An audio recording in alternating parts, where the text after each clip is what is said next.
it's been some time since we've recorded, and the last time we talked, it was during the NBA finals. The finals are over with. Mm-hmm. Celtics won the NBA championship, much to our dismay. But nonetheless, I mean, it doesn't feel like many people have really celebrated the Celtics even winning the championship, or people haven't really acknowledged it as much as you would see with other teams. But for Jaylen Brown had a great series, and you talked about him a great deal leading up into the finals. Do we think Jaylen Brown deserved the Finals MVP award? Absolutely, man. Because it just he led. He led. I think it was an audio clip, if I'm not mistaken. When he was during the game, he was like, "Look, man, I'm here." He telling Tatum, "I'm here." He ain't being big headed or nothing. He ain't saying, "Hey, man, give me the ball. Just give me the ball." Nothing like that. You ain't see none of that from him. He's a team player along with well, and that's the morale. That's the morale you want from your team. That is he's being a leader, but at the same time he's being for the team as well. And he deserved it. He deserved MVP. Absolutely. I mean, I think about Jaylen Brown's performance. First of all, you think of the defensive end of the floor. That's where he shined a great deal.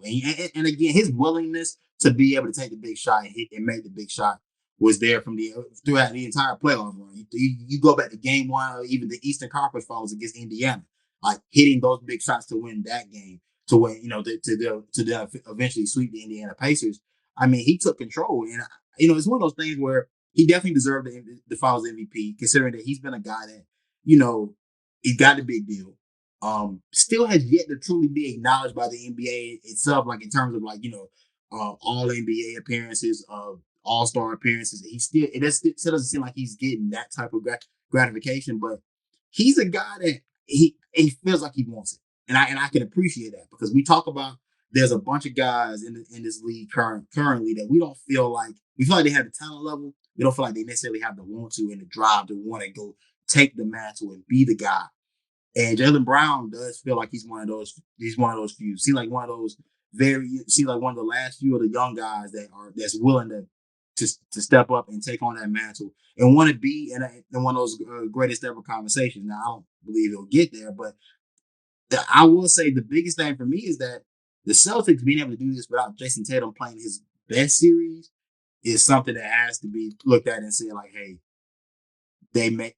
this may be our chance at another dynasty in the NBA. We talked about dynasties before and how we haven't gotten here in the past five seasons.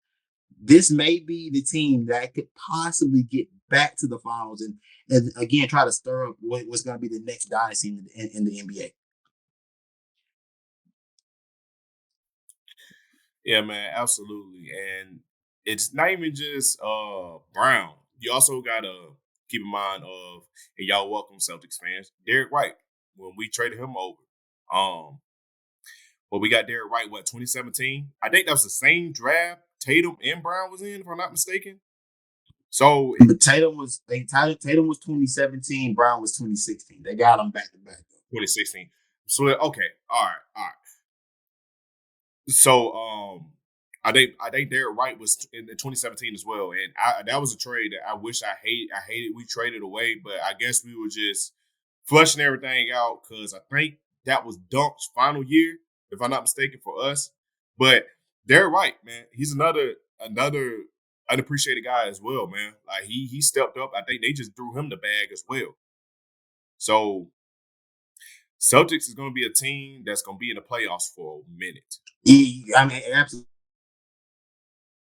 And you talk about like what Brad Stevens, the GM, what he was able to do. Acquiring Kristaps, acquiring Drew Holiday. Like, and again, I look at the rest of the league and say this as a Lakers fan. Y'all make it hard for my boys to even trade for DeJounte Murray, but y'all trade Drew Holiday and Kristaps for a bag of chips to the Boston Celtics.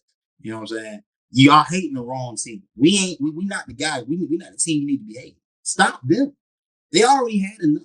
You gave them more. They were able to finish it out. And I mean, here's the thing. Shout out to Brad Stevens, though, for understanding what that roster needed. He understood exactly what that roster needed. They needed. You still obviously prioritize defense. So Drew Holiday is the guy you go pick up at that point. Drew Holiday is a guy that is an efficient 3-point shooter, and he's a guy that we've seen him many times in his career. He can explode for big offensive days if called upon, and that's a great guy to have be your third, fourth option. Then you have Kristaps. With Kristaps, the biggest thing with Kristaps has always been: is he going to be available? Is he going to play? Well, when he played, he was very much effective. We knew what he would provide. He provide rim protection and offensive ability that you didn't have out of a guy like Robert Williams, who was there in the previous finals that you weren't able to finish the job. And again, they went out and they strengthened every single weakness that they had, came back, made this team stronger.